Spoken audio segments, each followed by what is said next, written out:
Introducción a la teoría del derecho. Introducción. El derecho es un fenómeno social de enorme complejidad, sobre el cual, sin embargo, todo el mundo tiene alguna idea intuitiva. Sabemos que hablar de derecho significa hablar de normas, que es tanto como decir hablar de comportamientos que de alguna manera no son opcionales, conductas cuya realización se prohíbe o se obliga. El estudio de este fenómeno puede efectuarse de distintos puntos de vista y a partir de diversos intereses intelectuales.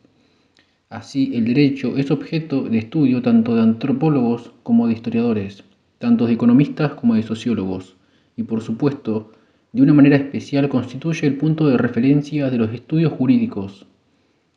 Tradicionalmente, en las facultades de Derecho se enseña cuál es el conjunto de normas jurídicas que forman el derecho positivo de una determinada sociedad. Este conjunto de normas se divide para su análisis en diversos subconjuntos que se presentan de manera sistematizada, normalmente teniendo en cuenta la materia regulada. Esta es una de las funciones de la llamada dogmática jurídica, analizar y sistematizar las normas correspondientes de derecho civil, derecho mercantil, derecho constitucional, etc. La teoría del derecho, en cambio, no se ocupa directamente del análisis de las normas jurídicas de una determinada sociedad, ni de los conceptos empleados específicamente en cada una de las ramas en que se divide la dogmática. Los estudios de teoría del derecho se caracterizan por ser generales. Podemos decir que no lo son en dos sentidos distintos. En primer lugar, porque no examinan las normas de un determinado sistema jurídico, sino que se ocupan de aquello que tienen en común los distintos sistemas jurídicos positivos. Un teórico del derecho no se encarga de determinar, por ejemplo, cuáles son las normas jurídicas que regulan el divorcio en un determinado país, sino que trata de establecer en qué sentido hay que entender el concepto de norma jurídica. En segundo lugar, porque en vez de prestar atención a los problemas propios de cada una de las ramas del derecho y a los conceptos empleados en su elucidación, los teóricos centran su interés en los problemas y conceptos compartidos por ellas. Mientras que un penalista está interesado en la interpretación de los textos normativos que regulan la legítima defensa, el teórico lo estará en delimitar el alcance del término interpretación. Esta perspectiva general es la que se adopta en este libro. Los dos primeros capítulos van destinados a mostrar la relevancia del derecho en nuestras sociedades. Para ello se escogen un planteamiento funcional, que partiendo de la idea básica de que los sistemas jurídicos son instrumentos al servicio de las sociedades humanas, permite analizar los límites de acción que imponen tanto el hecho de que los seres humanos tengamos unas determinadas características como las consecuencias que comporta vivir en sociedad. Concebidos de este modo, los sistemas jurídicos, si es que pretenden ser instrumentos útiles para los seres humanos, deberán contener un mínimo común normativo, a cuyo examen se dedica buena parte del primer capítulo. Siguiendo el anterior razonamiento, en el segundo capítulo se entrará de lleno en el estudio de las funciones del derecho, tanto desde una mirada muy abstracta como desde otra aproximación algo más concreta, acorde con lo que se habrá dicho en el capítulo anterior. Los capítulos 3 y 4 irán dedicados al análisis y la explicación de las dos nociones centrales de la teoría del derecho, las nociones de norma jurídica y el sistema jurídico. El derecho es concebido como un conjunto de normas que tienen entre sí algunas relaciones estructuradoras, que están ordenadas de alguna manera. Habremos pasado, pues, a un enfoque estructural, complementario del anterior. Trataremos de explicar en el tercer capítulo cuáles son las relaciones de las normas con el lenguaje, bajo el supuesto de que las normas son dependientes del lenguaje, o dicho con la terminología actual, que las normas disponen de un soporte lingüístico. Ello ha de permitirnos adquirir una visión más clara no solo de la caracterización de las normas jurídicas, sino también de la variedad de normas que integran los ordenamientos jurídicos. Prestaremos especial atención a aquellas normas que explican un rasgo central de nuestra comprensión del derecho, la dinámica de los sistemas jurídicos, es decir, al hecho indudible de que los sistemas jurídicos cambian a través del tiempo. Para ello es necesario ocuparse de aquellas normas que guardan relación con los mecanismos de introducción y eliminación de normas. En el capítulo 4 estaremos dedicados al estudio de las relaciones aptas para estructurar los conjuntos de normas como un sistema. Se destacarán dos de estas relaciones, las relaciones lógicas y las relaciones dinámicas o genéticas. Las primeras permiten articular una noción de sistema jurídico como un sistema normativo, un sistema de normas que contiene todas sus consecuencias lógicas y permite también acceder a una comprensión cabal de determinadas propiedades y de dichos sistemas normativos como son la consistencia, la completud y la independencia. Las segundas nos facilitan la comprensión del cambio en el tiempo de los ordenamientos jurídicos y establecen el trasfondo sobre el cual detenerse en la elucidación de otras nociones centrales de la teoría jurídica, como la validez y la aplicabilidad de las normas o también los problemas de unidad e identidad de los ordenamientos jurídicos. El principal objeto de estudio en estos dos capítulos será el lenguaje del derecho, es decir, el lenguaje en el que se expresan las normas y principios que forman los sistemas jurídicos. En el capítulo 5, en cambio, centraremos nuestra atención en el lenguaje de los juristas. Se suele afirmar que una de las tareas de la teoría del derecho consiste en analizar el significado de los términos vinculados a los conceptos jurídicos básicos y las posibles relaciones que guarden entre sí. Estos conceptos básicos son empleados por la dogmática jurídica en su tarea de descripción y sistematización de la parte correspondiente del derecho. Si bien no hay un consenso generalizado sobre cuáles deban ser esos conceptos básicos, lo cierto es que algunos teóricos han terminado construyendo aparatos conceptuales que han logrado un cierto acuerdo con puntos de partida.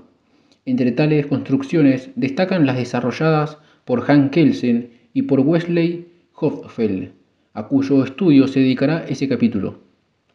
En el capítulo 6 se analizará el concepto de interpretación jurídica, entendido como atribución de significado a formulaciones normativas y los problemas que plantea.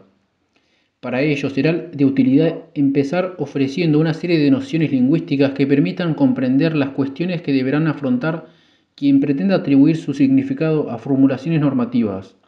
Asimismo, se podrá comprobar que existen diversas teorías sobre cómo haya de entender la interpretación jurídica, como una actividad en todo caso de conocimiento, como una actividad puramente volitiva o dependiendo de los supuestos como acto de conocimiento o de voluntad.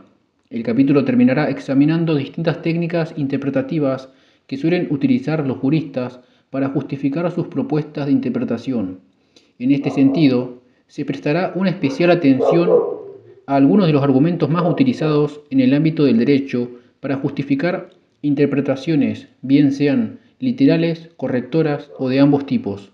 En el capítulo 7 examinaremos la repercusión de la interpretación tiene en el proceso de aplicación del derecho por parte de los tribunales. Se sostendrá que para considerar jurídicamente justificada una decisión judicial debe darse una doble justificación, interna y externa. Esta última, a su vez, requiere que se justifiquen las premisas fácticas y las premisas normativas que los jueces utilizan como fundamento de sus decisiones. Pero esta operación no es nada fácil, ya que se deberá superar por un lado los problemas de prueba y de calificación, y por otro los problemas de interpretación en sentido estricto y los de determinación de la norma aplicable al caso. Se espera mostrar así que la tarea de los jueces no es en absoluto mecánica, sino que contiene una alta dosis de discrecionalidad que bien encausada no tiene por qué suponer un rasgo de arbitrariedad contrario al Estado de Derecho. Una vez visto todo lo anterior, estaremos en condiciones de abordar en el último capítulo distintas formas de concebir el derecho. En vez de ofrecer un elenco de las distintas concepciones del derecho, hemos optado por presentar la posición de dos de las corrientes más destacadas dentro de la ya larga tradición de estudios de teoría del derecho, como son el justnaturalismo y el positivismo jurídico, y lo hacemos partiendo del análisis del problema general que seguramente más ha preocupado y dividido a los teóricos del derecho. Se trata de la pregunta acerca de cómo hay que entender la relación entre el derecho y la moral, y más en concreto de la cuestión de la normatividad del derecho. Es decir, si las normas jurídicas suministran razones para la acción, y en caso afirmativo de qué modo lo hacen. Puede sorprender que el estudio de las concepciones del derecho se afronte al final del libro, cuando lo que suele ser habitual es que se realiza al comienzo. La razón es simple, no parece que puedan comprenderse cabalmente los problemas que subyacen a la discusión sobre el concepto de derecho sin haber entendido antes algunos de los aspectos básicos, tanto estructurales como funcionales, de los sistemas jurídicos. Queda por añadir lo que puede parecer una obviedad. Como su título indica, este libro constituye una introducción, por lo que no se requiere ningún conocimiento especial para entender su contenido y puede resultar de utilidad a cualquiera que quiera afrontar por primera vez el estudio del derecho. Ahora bien, creemos que el carácter introductorio de una obra no tiene por qué ir en detrimento de su rigor. Por eso, aunque hemos evitado en lo posible los planteamientos excesivamente complicados y hemos dejado para las lecturas recomendadas que aparecen al final de cada capítulo las posibilidades de ampliación de los conocimientos que se ofrecen en el texto. En ocasiones no parece posible evitar el uso de cierto instrumental técnico, como sucede. Por ejemplo, en el capítulo 4, si tenemos a nuestro alcance un aparato conceptual que permite definir con precisión términos tan importantes como laguna o antinomia, nos parece que no es de recibo seguir empleando nociones puramente intuitivas y poco precisas. Asimismo, no hemos rehusado tampoco exponer algunas veces argumentos algo complejos, cuando estos puedan ayudar a clarificar cuestiones importantes. En uno y otro caso, estamos convencidos de que basta una lectura atenta para salir airoso del trance. Queremos por último expresar nuestro agradecimiento a los estudiantes que hemos tenido a lo largo de los años en los que hemos sido docentes. Sin esta experiencia habría constituido una temeridad escribir un libro como este. Es esa misma experiencia la que justifica nuestro convencimiento de que este texto únicamente puede cumplir con su tarea si va acompañada de explicaciones en clases que ayuden a comprender lo que en él se dice y a desarrollar algunas de las cuestiones que solo han sido esbozadas. Es el buen criterio del profesor el que en última instancia justificará su utilidad. Este libro solo puede comprenderse como uno de los resultados de una intensa cooperación en la investigación y la docencia entre los miembros de las áreas de Filosofía del Derecho de la Universidad de Pompeu Fabra y de la Universidad de Girona. Por esta razón queremos hacer constar aquí nuestro agradecimiento a todos ellos. Un agradecimiento especial merece Jordi Ferrer por sus comentarios a algunos capítulos del libro. Queremos también recordar que el Grupo de Filosofía del Derecho de la UPF fue fundado por Albert Calsamiglia. Ahora que desgraciadamente no está con nosotros, nos atrevemos a conjeturar que este libro está en sintonía con el espíritu académico que tan generosamente nos dejó como legado. Capítulo 1. El derecho como fenómeno social. Primero, variedades de sistemas normativos. Como veremos a lo largo de estas páginas, las normas cobran sentido al regular las conductas de los seres humanos en sociedad. Incluso puede afirmarse que resulta difícil entender el concepto de sociedad sin aludir a algún concepto de norma. Ello es así por cuanto al calificar de sociedad a un conjunto de seres humanos o al decir simplemente que estos viven en sociedad, damos a entender que son algo más que un mero agregado de personas y que algún tipo de unidad conservan a pesar de los cambios continuos de sus miembros. No es descabellado pensar que lo que caracteriza a una determinada sociedad tiene que ver con las normas que regulan el comportamiento de sus miembros y a las que estos manifiestan su adhesión con mayor o menor intensidad y amplitud.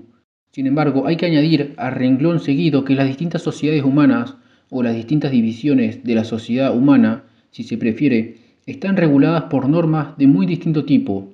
Por tanto, antes de centrarnos en el análisis de las normas jurídicas, será preciso comprobar de qué modo podemos diferenciarlas del resto de normas que gobiernan la conducta de las personas en la sociedad. El derecho como sistema normativo institucionalizado. Imaginemos las siguientes situaciones. A. Vamos a un buen restaurante y después de comer pagamos el importe que marca la cuenta, pero no dejamos propina. B. Un amigo nos pide ayuda y pudiendo ofrecérsela sin un esfuerzo excesivo, nos negamos a dársela. Y C. Tentados por el éxito de la última novela sobre Harry Potter y por el escaso control que percibimos en una librería, sustraemos de uno de sus estantes un ejemplar del libro sin pagar. Las previsibles consecuencias de los actos descritos pueden ser las siguientes. En el primer caso, no dar propina nos puede granjear la antipatía del camarero que nos atendió y a lo sumo el reproche del grupo que participó en la comida. En el segundo supuesto, no ayudar al amigo nos puede suponer, además de su reproche y el de otros, que conozcan esta omisión un remordimiento de conciencia. La tercera acción descrita nos puede ocasionar remordimientos de conciencia y en el momento en que sea conocida, reproche social, pero además de este último supuesto, a diferencia de los anteriores, habremos cometido un acto ilícito, un hurto, y corremos el riesgo de ser sancionados con una pena por un juez. Estos ejemplos nos permiten ilustrar algunas características de nuestra sociedad vistas desde la perspectiva normativa. Las conductas de los seres humanos en sociedad se hallan reguladas por distintos ordenamientos normativos. Estos ordenamientos tienen como finalidad muy general, pero compartida, motivar comportamientos a través del establecimiento de normas que prohíben, permitan u obligan la realización de conductas. Además, con el fin de rebosar la motivación, tales normas suelen ir acompañadas de sanciones. Como se establezca la sanción es determinante a la hora de identificar el tipo de ordenamiento normativo al que nos referimos en cada caso. Así, cuando la sanción por incurrir en una conducta prohíba se impone a través de la presión social, nos hallamos ante una norma social. Cuando la aplicación de la sanción es de carácter interno, a través del remordimiento de conciencia, estamos frente a la vulneración de una norma moral. Por último, cuando la sanción es regulada y aplicada por instituciones, hemos vulnerado una norma jurídica. Los supuestos descritos anteriormente son ejemplos paradigmáticos de casos de vulneración de una norma social, la que obliga en determinadas circunstancias a dar propina. Una norma moral, la que obliga en determinadas circunstancias a ayudar a un amigo. Y una norma jurídica, la que prohíbe la comisión de hurtos. Nótese que una misma clase de conductas puede ser regulada por normas de distinto tipo, y esa regulación puede ser en sentido coincidente o contrario. Los ejemplos que hemos dado muestran algunas regulaciones coincidentes. El hurto es un supuesto prohibido desde la triple perspectiva jurídica, moral y social. La ayuda al amigo es un supuesto obligatorio desde el punto de vista moral y social, pero no jurídico. Podría darse el caso, en cambio, de que una conducta sea obligatoria o permitida desde una perspectiva normativa y en cambio prohibida desde la otra. Durante mucho tiempo, batirse en duelo en determinadas circunstancias era considerado una obligación desde la perspectiva de las normas sociales de determinados grupos, y seguramente también se consideraba una obligación moral, pero en cambio estaba penalizado por el derecho. Por tanto, no hay nada extraño en afirmar que una persona tiene la obligación social de realizar una determinada conducta, pero no la obligación jurídica o moral. Igualmente, cabe la posibilidad de tener la obligación jurídica de realizar una conducta, pero no la obligación moral y viceversa. Esta última posibilidad, sin embargo, no es aceptada unánimemente por los teóricos del derecho. De hecho, es una manifestación del problema de las relaciones conceptuales entre derecho y moral, que ha sido y es un punto central de discusión entre las dos corrientes filosóficas más importantes, naturalismos y positivismo, por lo que nos ocuparemos de él en su momento. Tenemos, pues, normas de distinto tipo regulando los comportamientos humanos, normas, además, que no pueden diferenciarse entre sí atendiendo al contenido que regulan, puesto que puede ser el mismo. La diferencia entre ellas debe buscarse en el sentido modo de imponer las respectivas sanciones. En este sentido, el derecho se caracteriza por establecer sanciones institucionalizadas, y son sanciones institucionalizadas en dos sentidos. Las normas que las establecen han sido creadas por instituciones, y su aplicación también es llevada a cabo por instituciones. Estas instituciones que crean y aplican sanciones son a su vez creadas por el propio derecho, razón por la cual puede afirmarse que una característica definitoria del derecho es que, en palabras de Kelsen, regula su propia producción. Nada semejante ocurre con los demás tipos de normas. No hay instituciones que apliquen el reproche social ni el remordimiento de conciencia. En vano buscaremos instituciones que regulen la creación y aplicación de las normas sociales y morales. El derecho como instrumento. Los distintos tipos de sistemas normativos, social, moral y jurídico, comparten las características de ser técnicas de motivación de conductas. Pero mientras en algunos de estos sistemas, como el de la moral, nos hallamos ante el predominio de una técnica de motivación directa, en el caso del derecho, la técnica que prevalece en general es el de la motivación indirecta. En efecto, Los preceptos morales suelen obedecer a una determinada fórmula según la cual se prohíbe directamente la conducta que se pretende desalentar, o se obliga a realizar la que se quiere incentivar. Así, si se pretende motivar a las personas para que no cometan homicidios, se dice simplemente no matarás. Esta es una manera directa de motivar conductas por cuanto se nombra de manera explícita la conducta prohibida u obligada, y se espera que ello baste para que el receptor del mandato se comporte del modo deseado, absteniéndose de realizar la conducta prohibida, llevando a cabo la conducta obligada. Los sistemas jurídicos suelen funcionar de manera distinta.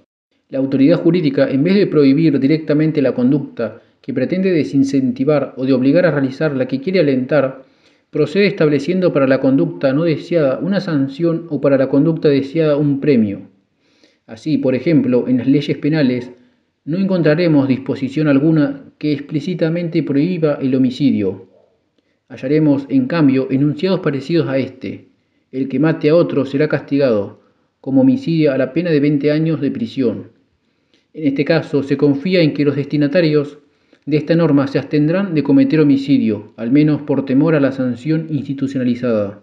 Puesto que, como ya hemos dicho anteriormente, el contenido de las normas puede ser coincidente en los distintos tipos de sistemas normativos, cabe que muchas personas no maten a otras, sencillamente porque consideran que el homicidio es inmoral. Pero en estos casos, lo que sucedería es que la moral, desde el punto de vista jurídico, funcionaría como una especie de refuerzo respecto a lo establecido por las normas jurídicas. Por tanto, de nuevo, no hay que entender que ambas técnicas de motivación directa e indirecta se excluyen entre sí, así como tampoco se puede establecer de entrada cuál de esas técnicas resulta más eficaz. Su eficacia dependerá de muchos factores, cuyo estudio hay que reservar a la sociología jurídica.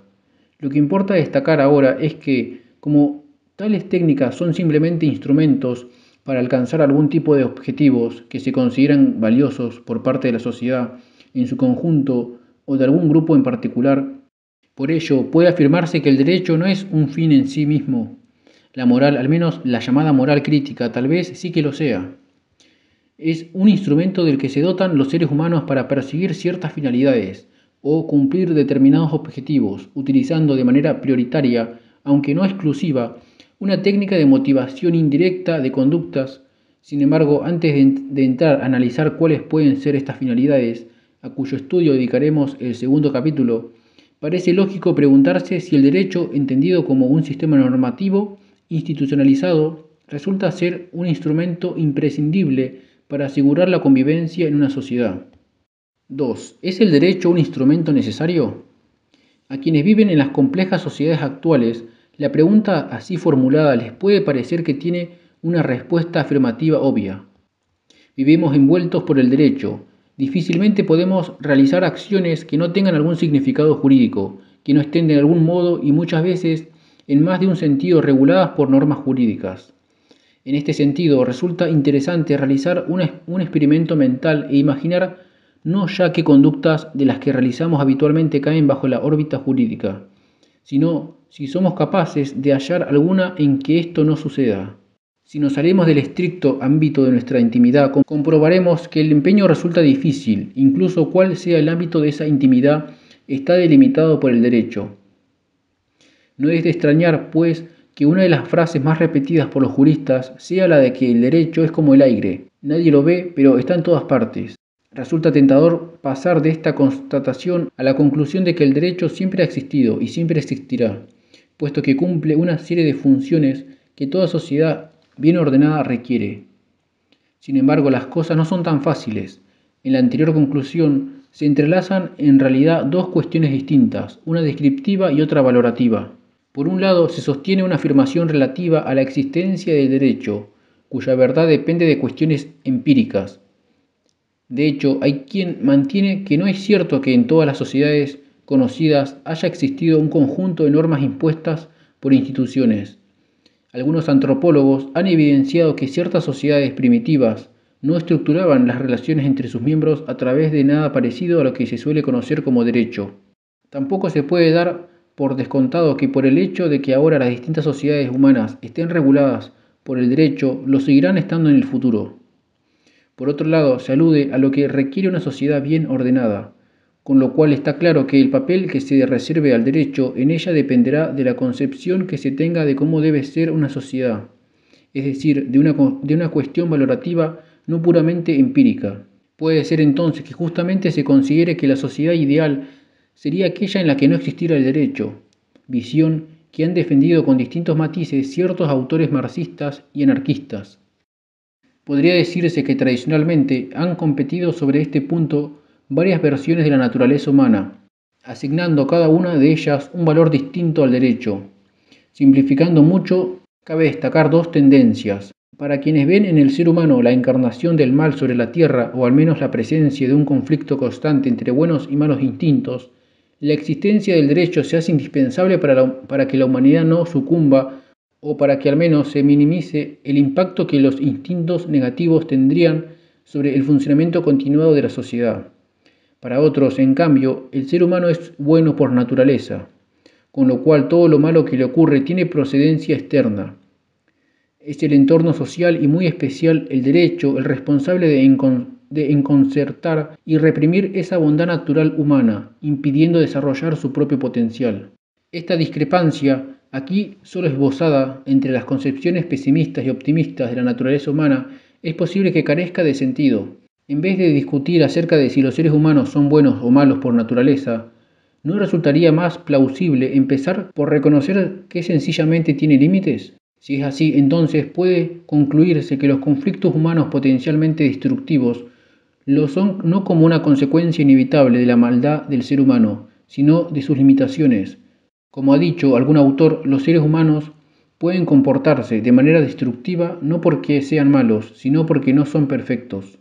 Así pues, puede constituir un buen punto de partida identificar cuáles serían los límites en las capacidades de los seres humanos, para intentar comprender después en qué sentido puede ser utilizado el derecho como instrumento que los compense.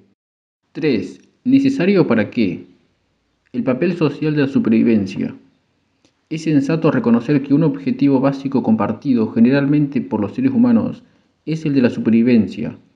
Esta visión la han suscrito corrientes de pensamiento muy distintas a lo largo de la historia. Ahora bien, la manera en que la concibe Hart tiene unos matices interesantes que es preciso poner de relieve. En las versiones que podríamos denominar teleológicas, la supervivencia de los seres humanos viene establecida como algo que las personas necesariamente desean porque es su propio fin. Para estas doctrinas, del mismo modo que el fin natural de la bellota sería llegar a convertirse en roble, el fin natural de los seres humanos sería seguir subsistiendo. Esta interpretación, sin embargo, como el propio Hart indica, contiene una carga excesiva de metafísica. Por eso es fácil caer en la tentación opuesta y reconocer a la supervivencia simplemente un estatus de característica humana que se obtiene por generalización. Se diría entonces que el hecho de que las personas en general desean vivir es un mero hecho contingente y por tanto no necesario ni natural, que podría ser de otra manera. En esta segunda versión, cuando se califica a la supervivencia de fin humano, se estaría diciendo simplemente que las personas por lo general desean seguir viviendo. La posición de Hart, si bien parte de esta última versión va un poco más lejos, sin caer en concepciones metafísicas, para este autor, aunque se conciba la supervivencia como una simple generalización, hay que reconocer que posee un estatus especial en relación con la conducta humana y con la forma en que pensamos sobre ella. En este sentido, podríamos decir que las versiones teológicas estarían en lo correcto a la hora de destacar el papel central que juega la supervivencia, aunque sería conveniente despojarlas de su vestimenta metafísica. Por esta razón, Hart sostiene que de lo que se trata no es de la inmensa mayoría de las personas desean vivir, sino que esta circunstancia tiene su reflejo en estructuras enteras del pensamiento y del lenguaje que los seres humanos empleamos para describir el mundo y para relacionarse con los demás. No se podría eliminar el deseo general de vivir sin alterar conceptos tales como peligro y seguridad, daño y beneficio, necesidad y función, enfermedad y curación, ya que estas son maneras de describir y valorar cosas por referencia a la contribución que ellas hacen a la supervivencia, que es tomada implícitamente como objetivo o meta a perseguir. Por tanto, no existen funciones naturales sino que todas son asignadas teniendo en cuenta nuestros intereses o valores. Pero una vez asignadas, impregnan de tal modo nuestro entramado conceptual que es difícil sustraerse a la idea de que forman parte de la naturaleza humana. Piénsese a modo de ejemplo, ¿por qué nos parece natural decir que la función del corazón es bombear la sangre y en cambio no pareciera muy forzado decir que la función del cáncer es causar la muerte de una persona? Así, dado que aceptamos que la supervivencia y la reproducción tienen valor para los organismos, podemos descubrir que la función del corazón es bombear sangre. Si pensáramos que el valor más importante del mundo fuera glorificar a Dios mediante la emisión de ruidos pesados, entonces la función del corazón sería hacer ruidos pesados, y cuanto más ruidoso el corazón, tanto más valioso. Si estimáramos la muerte y la extinción por encima de todo, entonces diríamos que la función del cáncer es acelerar la muerte. La función de envejecer sería apresurar la muerte, y la función de la selección natural sería la extinción. Las observancias precedentes son importantes en relación con el papel que tiene encomendado el derecho en cualquier sociedad. Este papel tendrá que ser compartido por las distintas sociedades, a pesar de las diferencias que pueden existir entre ellas, puesto que la meta de la supervivencia es una meta común. Esta es la razón por la que Hart afirma con contundencia que nos ocupamos de medidas sociales para la existencia continuada, no de reglas para un club de suicidas. Si esto es así, y parece difícil discutirlo, entonces, cuando se plantean cuestiones relativas a cómo regular la convivencia dentro de una sociedad, hay que presuponer que sus componentes tienen en términos generales el propósito de vivir. Nuestro propio lenguaje pone de manifiesto que convivir implica vivir. El mínimo común normativo. Junto a ese propósito común por la supervivencia, se puede establecer una serie de afirmaciones muy obvias relativas a la condición humana y al mundo en que vivimos. Mientras estas afirmaciones sigan siendo ciertas, es posible sostener que cualquier sociedad debe contener ciertas normas para ser viable. A estas normas, Hart las llamará en contenido mínimo del derecho natural, aunque para evitar confusiones y malentendidos que asocien injustificadamente a Hart con las corrientes naturalistas, las podemos llamar mínimo común normativo. Así, las afirmaciones de las que aquí se hablará y que Hart considera verdaderas, obvias, sirven para mostrar que mientras los seres humanos sigan siendo como son, toda sociedad compartirá un mínimo común normativo, social, jurídico o moral, si es que entre sus propósitos sigue ocupando un lugar central la supervivencia. La lista de las verdades obvias que da Hart difiere poco de la que en su vida ofreció Hume, libro 3, parte 3, sección 2, y de la que otros autores han postulado después. Pero antes de pasar a su análisis, hay que advertir que lo que afirma Hart no es que entre esas verdades obvias y el contenido mínimo normativo exista una conexión causal. Demostrar esta conexión, en el caso de que exista, sería objeto de otro tipo de estudios, de carácter sociológico y psicológico. Estos tal vez pudieran llegar a establecer que a menos que se satisfagan ciertas condiciones físicas, psicológicas o económicas, no puede establecerse ningún sistema jurídico, o que solo pueden funcionar satisfactoriamente las normas que sean de un determinado tipo. Por ejemplo, puede llegar a demostrarse que ser alimentado durante la infancia de una cierta manera es una condición necesaria para que una sociedad conserve unas determinadas normas, pero ello todavía no nos dice que sea una razón para que lo haga. La conexión de la que se ocupa Hart, en cambio, es una conexión racional. Intenta mostrar que dada la verdad de esas afirmaciones y dado el propósito compartido de la supervivencia, es racional dotarse de unas determinadas normas. Así pues, cada una de las afirmaciones que veremos a continuación ofrecen una razón favorable a tener un determinado tipo de normas. Entiéndase bien, la posición hartiana no sostiene que sea lógicamente necesario para el derecho tener ese contenido mínimo. Esto haría la conexión demasiado fuerte, pues dado un mundo distinto en el que las verdades obvias no se dieran, pero sí la aspiración a la supervivencia, la existencia de sistemas jurídicos sin el contenido mínimo podrían ser racionales.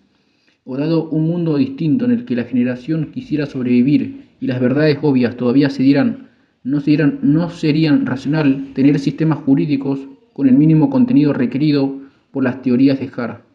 Ahora es posible analizar las 5 verdades obvias de las que habla Hart y ver en qué medida justifican las racionalidades de que una sociedad posea determinadas normas, sean estas sociales, jurídicas o morales. Los seres humanos son vulnerables a los ataques físicos. La recíproca vulnerabilidad es una propiedad relevante de los seres humanos, de manera que cualquiera pueda dañar a otro y a su vez ser dañado. Hobbes lo expresó con estas palabras: por lo que respecta a la fuerza corporal, el más débil tiene bastante fuerza para matar al más fuerte, ya sea mediante secretas maquinaciones o confederándose con otro que se halle en el mismo peligro que el que se encuentra. Hobbes. Esta característica de los seres humanos hace que sea racional dotarse de normas que restrinjan el uso de la violencia en una determinada sociedad, prohibiendo matar y causar daños. Además, estas normas tienen el carácter de básicas en el sentido de que, sin ellas, de nada serviría tener otro tipo de normas, puesto que las personas están dispuestas, si se da la ocasión, a recurrir a ataques y son vulnerables a ellos. Hay que insistir de nuevo en que no se trata de una verdad necesaria. Los seres humanos podían haber sido de otra manera o podrían llegar a serlo en el futuro. Si esto fuera así, entonces dejaría de existir una razón para tener este tipo de normas, aunque su existencia podría justificarse por otras razones. Los seres humanos son aproximadamente iguales. A pesar de las indudables diferencias que existen entre un individuo y otro, todos los seres humanos son relativamente similares en cuanto a su fuerza y destreza. Ello implica que ningún individuo es tan poderoso que pueda, sin algún tipo de cooperación, dominar al resto. Si esto es así, entonces hay una buena razón para tener normas que limiten las acciones de los individuos, como dice Hart, coincidiendo en este punto de nuevo con Hobbes. La vida social, con sus normas que prescriben tales abstenciones, puede llegar a hacerse tediosa, pero es en todo caso menos sórdida y menos brutal que la agresión ilimitada para seres aproximadamente iguales. Las cosas podrían haber sido distintas de lo que son, si existieran seres humanos con unas capacidades desorbitadamente mayores que la de otros. Sería difícil que los primeros tuvieran alguna razón para consentir en algún tipo de limitación normativa de sus acciones. Tal vez una buena descripción de lo que sucede en el orden internacional sea cercana a esta idea. En efecto, algunos estados han conseguido tal poder y hegemonía frente a otros que difícilmente encuentran una razón para someterse a unas normas que les impongan restricciones. Este es un obstáculo evidente para que se imponga en la comunidad internacional un orden jurídico eficaz. Los seres humanos tienen altruismo limitado. De manera muy ilustrativa, Hart sostiene que las personas no son demonios dominados por el deseo de exterminarse entre sí, pero tampoco son ángeles dispuestos a ayudar siempre y en todas las circunstancias al prójimo. En una comunidad de ángeles, jamás tentados por el deseo de dañar a otros, las normas que prescriben no dañar a otros serían superfluas. En una comunidad de demonios, dispuestos siempre a destruir a los demás al precio que sea, tales normas serían imposibles, debemos entender ineficaces. En las sociedades humanas, al ocupar un lugar intermedio entre las demoníacas y las angelicales, las normas que prescriben abstenciones son no solo posibles, sino también necesarias. Los seres humanos tienen recursos limitados. La escasez de recursos es una característica constantemente destacada en ámbitos como el análisis económico. La escasez puede concebirse como una función de la cantidad de recursos disponibles en relación con las necesidades humanas. Cuanta más sean las necesidades humanas y cuanto menos recursos existan, mayor será la escasez relativa. Ahora bien, existen ciertas necesidades básicas que, tal como han sido los seres humanos hasta ahora, parece que se deben cubrir si se pretenden seguir subsistiendo. Cosas tales como alimentos, ropa y resguardo vienen a cubrir estas necesidades, pero no se encuentran espontáneamente y de forma ilimitada. Su obtención requiere una intervención de las personas en la naturaleza o una creación propia. Estas circunstancias, según Hart, hacen indispensable alguna forma mínima de la institución de la propiedad, aunque, como él mismo se encarga de subrayar, no es necesariamente de la propiedad privada. Por tanto, la escasez de recursos, más el objetivo de la supervivencia, torna racional dotarse de normas que lo distribuyan creando ciertos derechos y obligaciones sobre su uso y su disfrute. Además, salvo sociedades muy pequeñas, esta distribución de recursos escasos para cubrir las necesidades sociales vendrán acompañadas de una cierta división del trabajo, lo cual justifica la necesidad de tener un tipo de normas que Hart califica de dinámicas. en el sentido de que hacen que los individuos puedan crear derechos y obligaciones nuevas. Entre ellas se encuentran las normas que habilitan a transferir, cambiar o vender productos, dado que estas transacciones implican la capacidad de modificar la incidencia de estos derechos y obligaciones iniciales. Otras normas creadoras de obligación justifican su existencia a partir de la división del trabajo y de la permanente necesidad de cooperación entre los humanos. Se trataría de las personas que aseguran el reconocimiento de las promesas como fuentes de obligaciones. En definitiva, se justificaría así tener normas que doten de validez a los contratos. El altruismo propio de los seres humanos también apoyaría esta conclusión, ya que, al no ser ilimitado, se requiere un procedimiento que asegure el cumplimiento de las promesas y así garantice a los demás la posibilidad de predecir las conductas, lo cual resulta imprescindible para mantener la necesaria cooperación tal como veremos más adelante. Los seres humanos tienen comprensión y fuerza de voluntad limitadas. En cuanto a la comprensión, puede decirse que los seres humanos tienen primero una capacidad limitada para obtener información y segundo una capacidad limitada para procesarla. Ello hace que no todos los seres humanos entiendan de igual manera sus intereses a largo plazo, ni aún menos que tengan la fuerza de voluntad suficiente como para sacrificar ciertos bienes presentes para obtener mejores ventajas en el futuro. Como dice Hart, todos sienten la tentación, a veces, de preferir sus propios intereses inmediatos y en ausencia de una organización especial que descubra y castigue las faltas, muchos sucumbirán a la tentación. Por tanto, no basta con establecer normas que limiten ciertas acciones, puesto que la sumisión a ellas sería insensata sin una organización que se encargue de castigar a los que no cumplen voluntariamente. Concluye este autor, hacen falta sanciones, como garantía de que aquellos que obedecen voluntariamente no serán sacrificados a quienes no lo hacen. Si no hubiera tal organización, obedecer sería arriesgarse a tener la peor parte. Dado este peligro, lo que la razón reclama es cooperación voluntaria dentro de un sistema coercitivo. En definitiva, el derecho se erige aquí como garante de la cooperación contra los gorrones o free riders, es decir, contra quienes se aprovechan de los bienes generados a partir de la cooperación de los demás sin aportar su parte. No es viable una sociedad en la que todos sus miembros sean free riders. Más tarde volveremos sobre esta cuestión. Críticas a las explicaciones funcionales. Puede opinarse que la construcción de Hart en este punto, como tantas otras que le son afines, podría recibir las críticas que suelen hacerse a todo intento de explicar en términos funcionales por qué la humanidad ha desarrollado instituciones.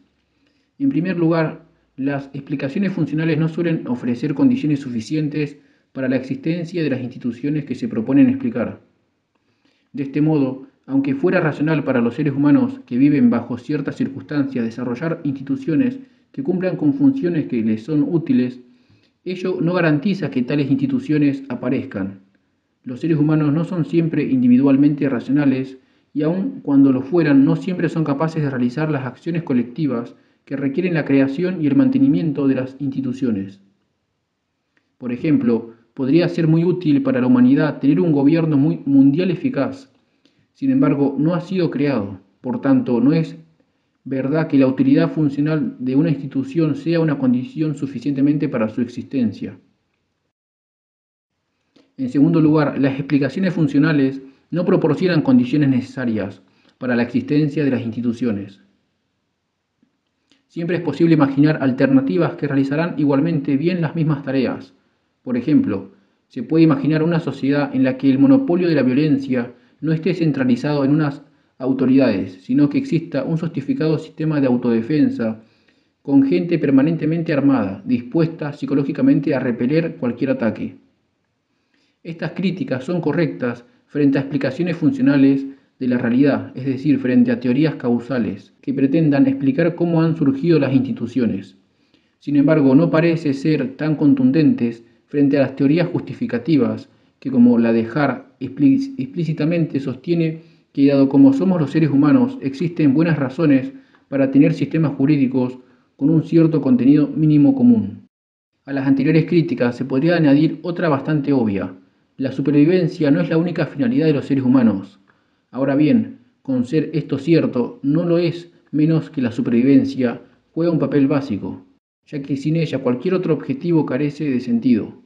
Por consiguiente, reconducida a sus justas dimensiones, la teoría de Hart es aceptable, aunque tal vez incompleta. Podría decirse que un aspecto adicional importante común a todas las sociedades humanas es este.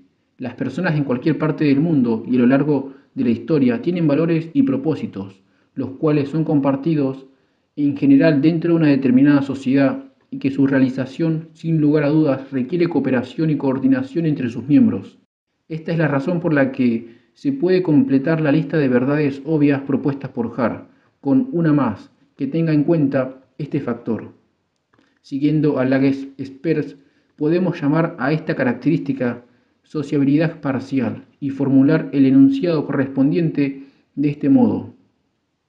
Los seres humanos tienen valores y propósitos que pueden ser realizados solo a través de acción común. Puesto que las personas no siempre perciben con claridad la necesidad de esta mutua cooperación, se originan problemas de interacción. El derecho tiene mucho que ver en la resolución de estos problemas, por lo que resulta importante prestarles cierta atención. El derecho y los problemas de interacción.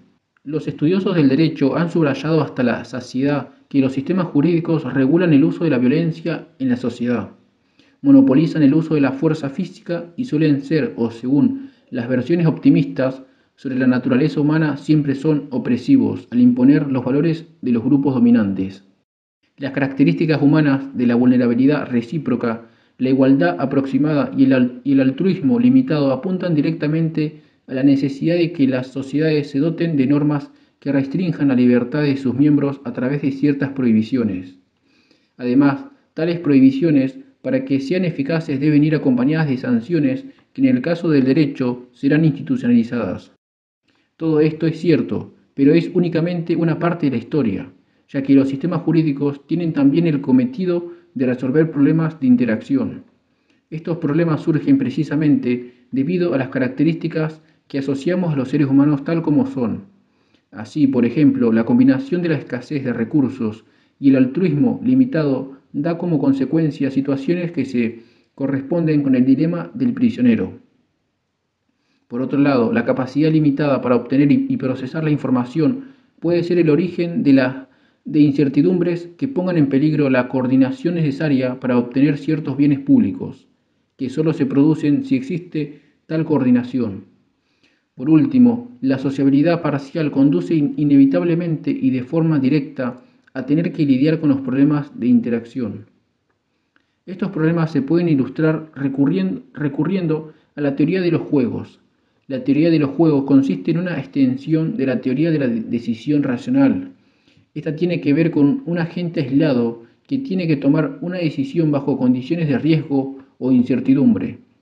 La teoría de los juegos, por su parte, tiene como objeto los problemas de deliberación en situaciones de interacción social. Tales situaciones se caracterizan por ser interacciones estratégicas entre varios agentes relacionales, sean individuos o grupos. Esto significa que se trata de situaciones en las que se dan expectativas, decisiones y acciones interdependientes. La mejor elección de una acción por parte de un participante depende de las acciones de los demás y por tanto de las acciones que uno espera que los otros realizarán y que sabe que depende a su vez de las expectativas que éstos tengan respecto a la acción de uno. De este modo, tales situaciones no pueden ser vistas como una simple generalización de casos en los que los individuos aislados toman decisiones, sino que tienen que ver con supuestos en los que los individuos no pueden comportarse como si las acciones de los demás estuvieran dadas. Hay una interacción en el sentido de que ninguna elección de un curso de acción puede realizarse racionalmente sin tomar en cuenta la dependencia del resultado sobre las expectativas recíprocas de los participantes. Puede decirse entonces que ciertos tipos de normas son soluciones a problemas que surgen a partir de ciertas situaciones de interacción. Veremos a continuación una versión muy simplificada de dos tipos paradigmáticos de situaciones de interacción, el dilema del prisionero y los problemas de coordinación, e intentaremos mostrar su relevancia a la hora de dar cuenta de la racionalidad de la existencia de instituciones jurídicas. El dilema del prisionero. Este nombre procede del ejemplo clásico a través del cual se puso de manifiesto la estructura formal de un tipo de situaciones muy frecuentes, en el que, siguiendo cada individuo racionalmente un determinado curso de acción, se llega a resultados colectivos ineficientes. Supóngase el caso de dos prisioneros, Juan y Pedro, sometidos a proceso por un delito grave que están bajo las siguientes condiciones. Si uno de ellos confiesa la participación de ambos en el delito, él quedará libre y el otro será castigado con la pena de 10 años de prisión. Si ambos confiesan, serán castigados con una pena de 5 años de prisión. Si ninguno confiesa, solo podrán ser condenados a 2 años de prisión cada uno. Dada esta estructura de interacción, cada uno de los prisioneros, si es racionalmente autointeresado, confesará. La razón es la siguiente: si Pedro no confiesa, a Juan le conviene confesar, puesto que en este caso él quedará libre, en vez de sufrir la condena a 2 años de cárcel, que es lo que ocurrirá si no confiesa. Si Pedro confiesa, a Juan también le conviene confesar, ya que de ese modo será condenado a 5 años en vez de los 10, que le corresponderían si no lo hiciera.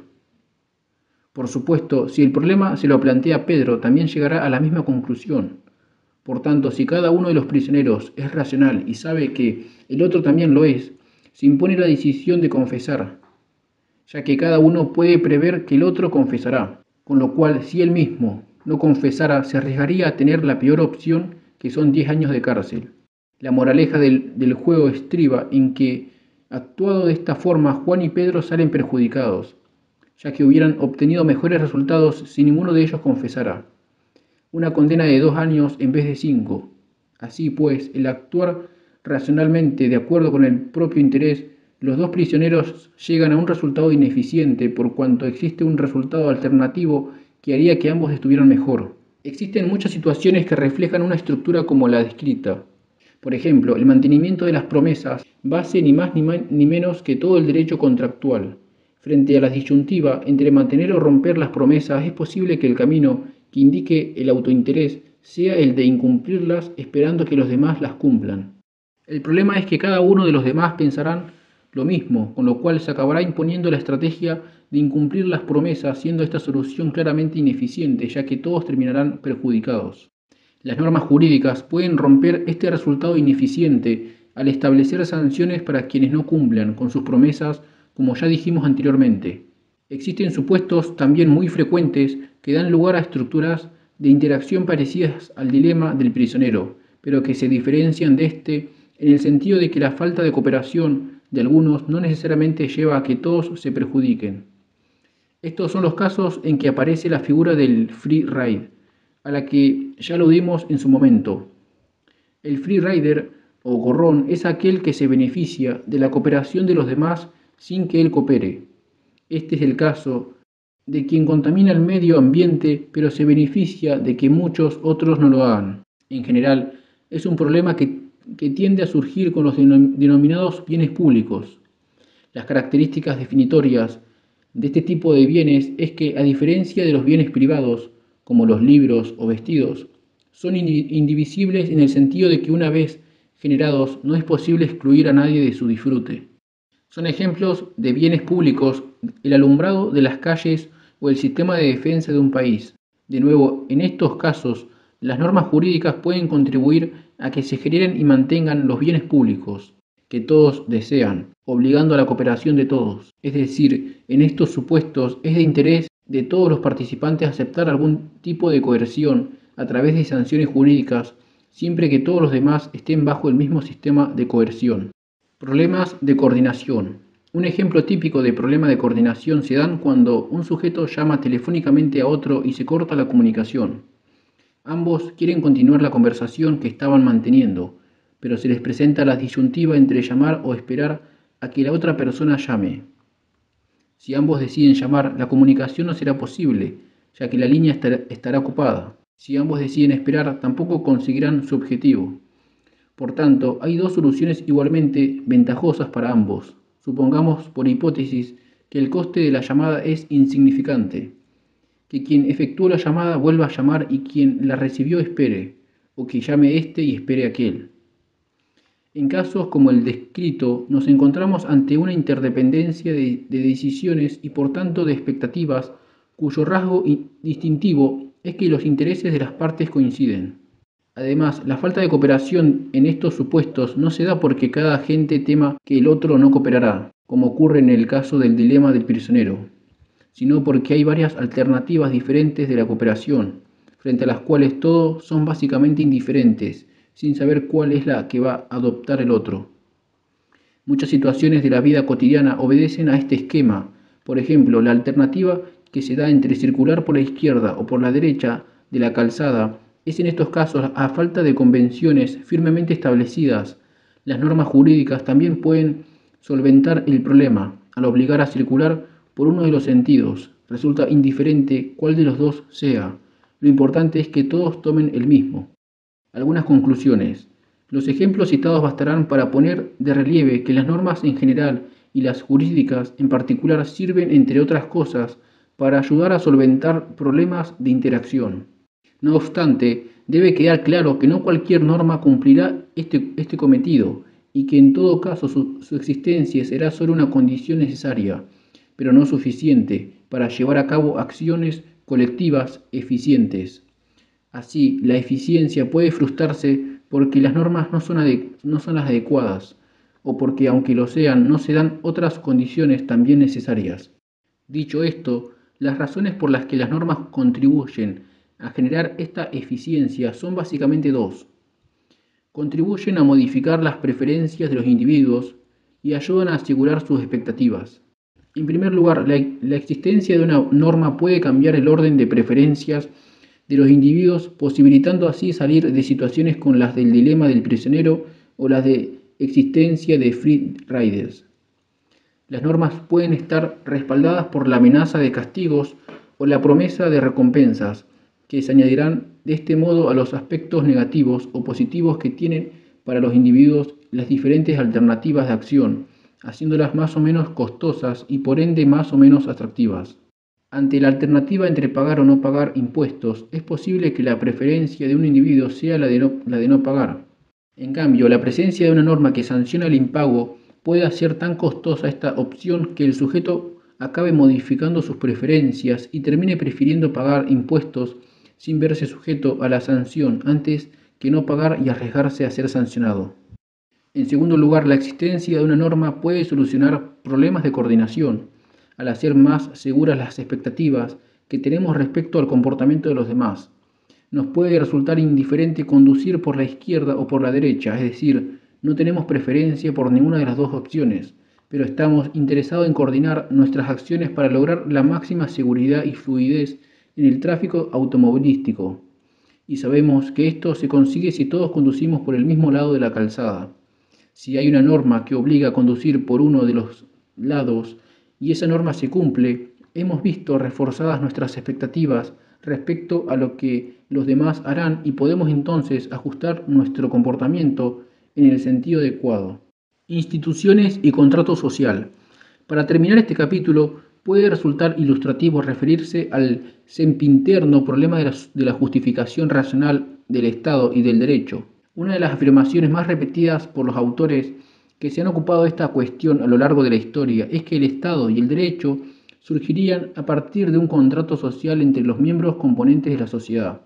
Este contrato, como es sabido, hay que interpretarlo no en el sentido histórico, ya que no se ha producido realmente, sino de un modo contrafáctico y racional. Las preguntas a formular serían entonces, ¿qué sucedería si no tuviéramos Estado ni derecho? ¿A qué acuerdos llegarían seres racionales que conocieran las obviedades de las que antes hablamos? La respuesta a estos interrogantes suele llegar a justificar la racionalidad de la existencia del Estado y del derecho a través del hipotético contrato social.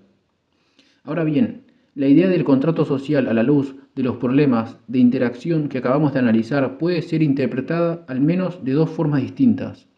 En primer lugar, puede interpretarse el contrato social como una salida a un problema de coordinación. En este caso, habría que admitir que no se presenta ningún conflicto de intereses y que, por tanto, los individuos no tienen nada que perder y, en cambio, sí mucho que ganar con normas que todos estén dispuestos a seguir. Aunque no toda institución pueda ser analizada como resultado de un problema previo de coordinación, no es descabellado pensar que en el último término las sociedades se sostienen sobre intereses comunes egoístas, de forma que es posible analizar su propia existencia como la solución a un problema básico de coordinación. Esta visión podría llevar a pensar que en realidad la coacción no es necesaria, ya que bastaría con establecer una especie de convención que sirviera para solucionar el problema. Del mismo modo que los distintos lenguajes surgen convencionalmente para solucionar el mismo problema de coordinación, la necesidad de comunicarse, los distintos estados y con ellos los distintos sistemas jurídicos aparecerían para solventar el mismo problema de coordinación, que podría resumirse en la necesidad de vivir en sociedad. La coacción en este modelo solo aparecería para corregir distorsiones, ya que de todos modos se conseguiría un resultado mejor mediante la cooperación, sin coacciones, entre individuos racionales. Esta visión estaría muy cercana a una posición anarquista y en general a las teorías que parten de la naturaleza buena de las personas, a las que ya hicimos referencia. Cabe, sin embargo, una segunda interpretación de la idea de contrato social, seguramente más usual, que coloca en un lugar privilegiado el dilema del prisionero y los casos de free rider. Una respuesta típica en este sentido es la de Hobbes, según el cual, sin la autoridad estatal, nos hallaríamos en un estado de naturaleza permanente en el que primaría la guerra de todos contra todos. Por eso es racional acordar que exista una autoridad a través de la ficción del contrato social, que una convención no sería suficiente, lo expresa Hobbes como una frase contundente. Los pactos que no descansan en la espada no son más que palabras. Según esta visión, en resumen, la sociedad y con ella el Estado y el derecho son artificios que permiten a los individuos racionales salir del dilema del prisionero en el que se verían atrapados si siguieran en el estado de naturaleza. Además, las normas coactivas son necesarias en este esquema porque de lo contrario el surgimiento de free riders está garantizado. Hemos examinado en las páginas precedentes algunas de las notas características de los seres humanos y de las sociedades en las que viven. Estos rasgos pueden llegar a justificar racionalmente la presencia de sistemas normativos en general y el derecho en particular. También hemos adelantado que el derecho puede ser considerado un instrumento para conseguir ciertas finalidades, las cuales, sin embargo, tendrán los límites impuestos por las citadas características. Ahora es el momento de entrar a analizar estas finalidades bajo el rótulo, usado comúnmente entre los teóricos de las funciones sociales del derecho. Lecturas recomendadas.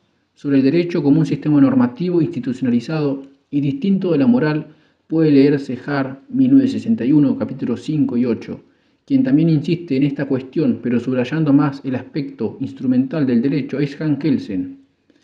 Respecto a los problemas de interacción merece leerse William Margalit, 1977, y Lagerspech, 1995, especialmente capítulo 2, para el estudio de una aplicación práctica de estas ideas. Puede verse Nino, 1992, donde se analiza la que este autor denomina anomia boba argentina.